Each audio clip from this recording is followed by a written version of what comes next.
முதல்ல நம்முடைய இடி என்ஃபோர்ஸ்மெண்ட் டைரக்டரேட் அவர்கள் தமிழ்நாட்டினுடைய டிஜிபி அவர்களுக்கு அக்டோபர் 27ஆம் தேதி ஒரு கடிதம் எழுதியிருக்கிறாங்க. அந்த கடிதத்தினுடைய ஒரு பகுதி மக்கள் மன்றத்தில் இருக்கு. அந்த கடிதத்தோடு கிட்டத்தட்ட 232 பக்கம் அதற்கான ஆதாரங்களையும் அளிச்சிருக்கிறாங்க. 888 கோடி ரூபாய் ஊழல், 888 கோடி ரூபாய் ஊழல் நகராட்சி நிர்வாகம் மற்றும் நீர் வளங்கள் துறையில அமைச்சர் KN நேரு அவர்களுடைய துறையில நடந்திருப்பதாக இடி அவர்கள் ஆதாரப்பூர்வமாக தமிழ்நாட்டினுடைய டிஜிபி அவர்களுக்கு கடிதம் அளித்து அதுல ஒரு FIR பதிவு செய்ய சொல்லி கேட்டிருக்கிறாங்க. நமக்கு தெரியும், இந்த prevention of money laundering act PMLA section 66 இடிக்கு ஒரு தகவல் கிடைக்கிறது, வேறொரு கேஸ்ல சோதனை பண்றாங்க, அந்த கேஸ்ல இன்னொரு ஆதாரம் கிடைக்குதுன்னா செக்ஷன் 66 படி அந்த சம்பந்தப்பட்ட ஏஜென்சிக்கு அந்த ஆதாரத்தை கொடுக்க வேண்டியது இடியினுடைய கடமை.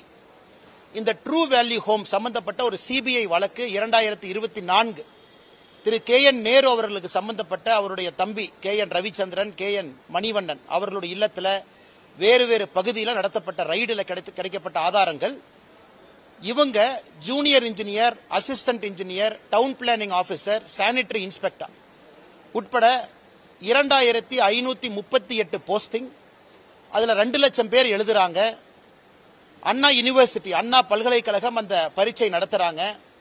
அதுல எப்படியெல்லாம் ஊழல் செய்திருக்கின்றார்கள், குறிப்பாக 150 கடைசி அந்த 2538 தேர்ந்தெடுக்கப்பட்டவங்கல்ல 150 பேர் நேரடியான ப்ரூஃபை இடி அளிக்கிறாங்க.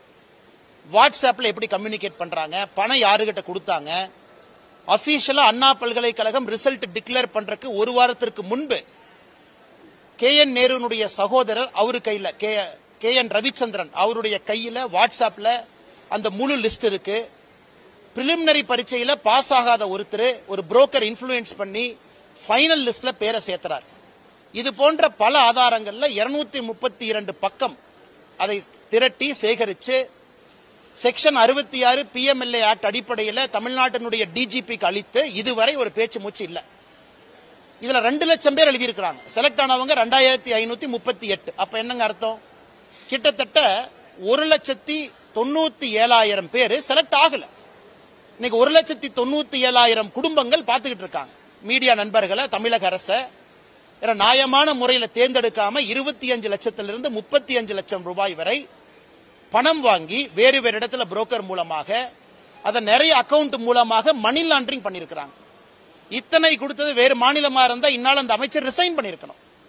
இது இடி சாதாரணமா ஒரு கடிதத்தை எழுதி இந்த மாதிரி ஊழல் நடந்திருக்குன்னு சொல்லிங்க. கடிதத்தோடு 150 செலக்டட் கேண்டிடேட் அவங்களுடைய ப்ரூஃப் அட்டாச் பண்ணிருக்கிறாங்க. அதன் பிறகு KN Ravichandran, KN Manivannan, KN நேருனுடைய உடன் பிறந்த சகோதரர்கள் 2 பேரு, அந்த ட்ரூ வேல்யூ ஹோம்ஸ்ல பணிபுரியக்கூடிய 4 பேர், 6 பேர்த்தினுடைய வாட்ஸ்அப் மொபைல் போனுடைய டிரான்ஸ்கிரிப்ட், அவங்களுக்குள்ள என்ன பேசினாங்க, ஒரு புரோக்கர் KN ரவிச்சந்திரன் அவங்ககிட்ட பேசின ரெக்கார்டட் கால், இத்தனை விஷயத்தை கொடுத்து 888 கோடி ரூபாய் ஊழல் நடந்திருக்கு. அதை பத்தி எதுவுமே பேசாம KN நேரு அவர்கள் பதில் சொல்றாங்க, இது திராவிட மாடல் ஆட்சியின் மீது பழி சுமத்துறாங்க.